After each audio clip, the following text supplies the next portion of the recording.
Suatu hari kakak diajak makan di sebuah rumah makan Korea.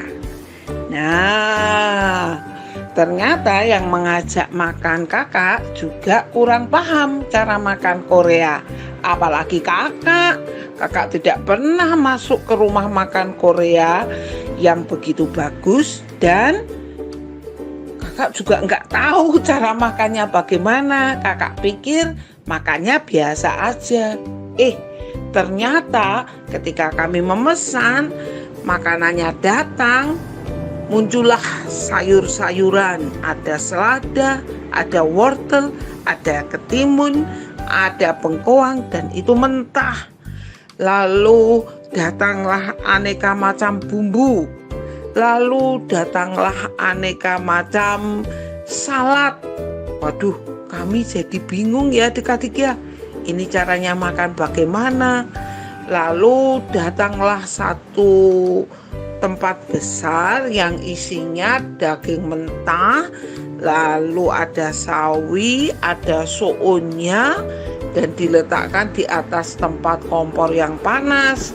Lalu ya kompornya dihidupkan. Wah, kami hanya lihat saja sambil menunggu dagingnya matang. Kami makan saladnya dulu. Ternyata ada orang yang memperhatikan kami adik-adik.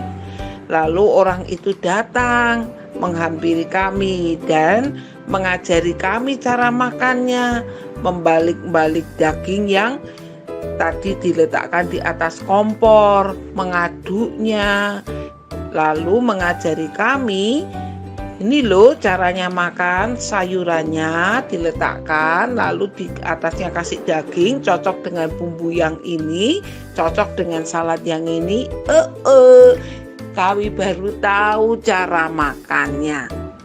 Dan kami semua yang ada di situ bisa menikmati makanan Korea karena ada yang memberitahu, karena ada yang menolong kami ketika melihat kami ini mengalami kesulitan dan bingung.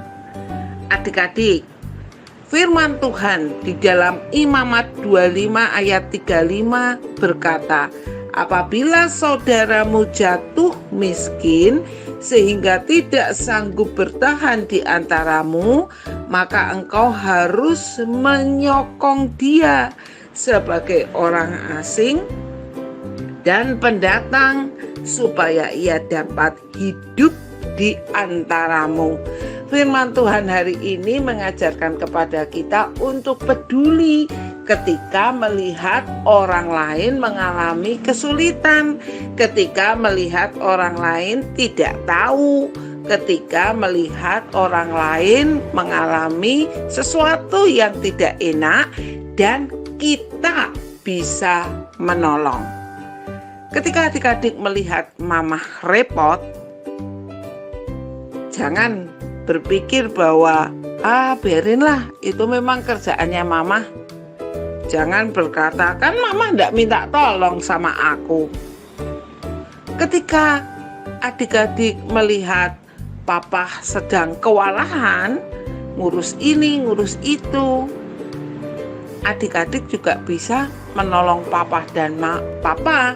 Adik-adik bisa membantu papa dengan melakukan apa yang adik-adik bisa. Ingat, apa yang adik-adik bisa. Jangan memaksa membantu tapi tidak bisa, nanti malah jadi tambah repot.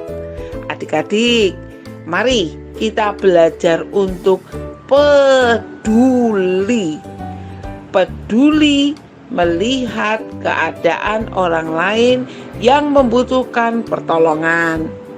Peduli untuk menyediakan diri membantu orang yang mengalami kesulitan. Oke. Terima kasih. God bless you.